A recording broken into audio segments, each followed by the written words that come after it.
வாழிய செந்தமிழ் வாழ்க நற்றமிழர் வாழிய பாரதமணி திருநாடு. பாரதமணி திருநாடு நேயர்கள் அனைவருக்கும் வணக்கம். நாம் சோ அன்று சொன்னது என்ற தொடரை பார்த்து கொண்டிருக்கிறோம். அதில் 41வது பகுதியாக 1/6/1987 துக்ளக் இதழில் இடம்பெற்றிருக்கும் அட்டைப்படம் கார்ட்டூன் மற்றும் 4 சிறு கார்ட்டூன்கள். அட்டைப்படம் 4 பக்கமும் 5 பக்கமும் ஸ்பீக்கர் அலருது. அந்த பக்கத்தில் திரு PH பாண்டியனும் திரு நாவலர் நெடுஞ்செழியனும் பேசிக்கொண்டிருக்கிறார்கள். ஏச்சு பிழைக்கும் தொழிலே சரிதானா, எண்ணி பாருங்க ஐயா, எண்ணி பாருங்க.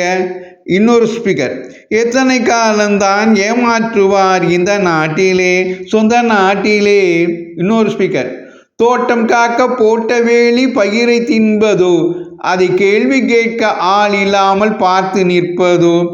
இன்னொரு ஸ்பீக்கர் என்ன சொல்லுது, உன்னை பார்த்து இந்த உலகம் சிரிக்கிறது, உன் செயலை பார்த்து உன் நிழலும் வெறுக்கிறது. உடனே திரு PH பாண்டியன் நாவலர் நெடுஞ்செழியன் என்று சொல்கிறார், இதுக்கு தான் சினிமா தடுப்பு சட்டம் கொண்டு வரணும்னு சொன்னேன். எவனோ ஒருத்தன் நம்ம பற்றி கண்ணா பின்னான்னு பாடியிருக்கான் பார்த்தீங்களா, அவனுக்கு ஒரு சாபம் விட்டு 6 மாதம் உள்ளே தள்ளிடட்டுமா. உடனே திரு நாவலர் நெடுஞ்செழியன் சொல்கிறார், உறக்க பேசாதீங்க, வம்பா போயிடும். இதெல்லாம் நம்ம தலைவருடைய, அதாவது எம்ஜிஆருடைய சினிமா பாட்டு அப்படின்னு விளக்குறார். அடுத்தால 4 பள்ளிகள் பலவிதம்னு 4 கார்ட்டூன்கள். அதில் எதிர்க்கட்சிகள் கூடி ஒற்றுமை பற்றி விவாதித்தன. நமது பள்ளியில் யாரும் ஆசிரியராக இருக்கக்கூடாது என்பது நமது ஜனநாயக கொள்கை அப்படிங்கிறதான் எதிர்க்கட்சிகளின் ஒற்றுமைக்கு தடையாக இருக்கிறது அப்படின்னு எக்டே சொல்கிறார். இன்னைக்கு முடியாது, இன்னைக்கு லீவு. அப்புறம் இல்லை கிடையாது, கணக்கு தான்ங்கிறார் ND ராமாராவ்.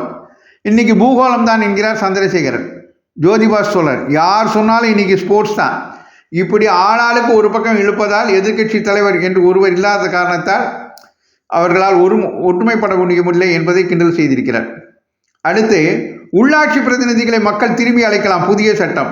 இந்த சட்டம் திமுக உள்ளாட்சி பிரதிநிதிகள் அதிக அளவில் வெற்றி பெற்றதால் கொண்டு வரப்பட்டது. அப்போது முதல்வராக இருந்த திரு MGR, அவர் தான் தலைமை ஆசிரியர். திமுக உள்ளாட்சி பிரதிநிதிகள் என்கின்ற ஆசிரியர்களை பார்த்து சொல்கிறார், மரியாதையாக என் இஷ்டப்படி நீங்கள் நடந்துக்கணும், இல்லைன்னா ஸ்கூல் பசங்களை விட்டு உங்களை வேலையிலிருந்து அனுப்பிச்சிடுவேன்.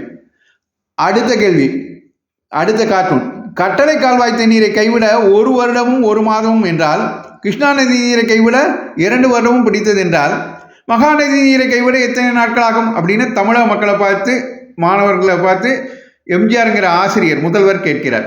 அதாவது ஒவ்வொரு திட்டமாக கைவிட்டு கொண்டு இருக்கிறார்கள் என்பதை கிண்டல் செய்திருக்கிறார்.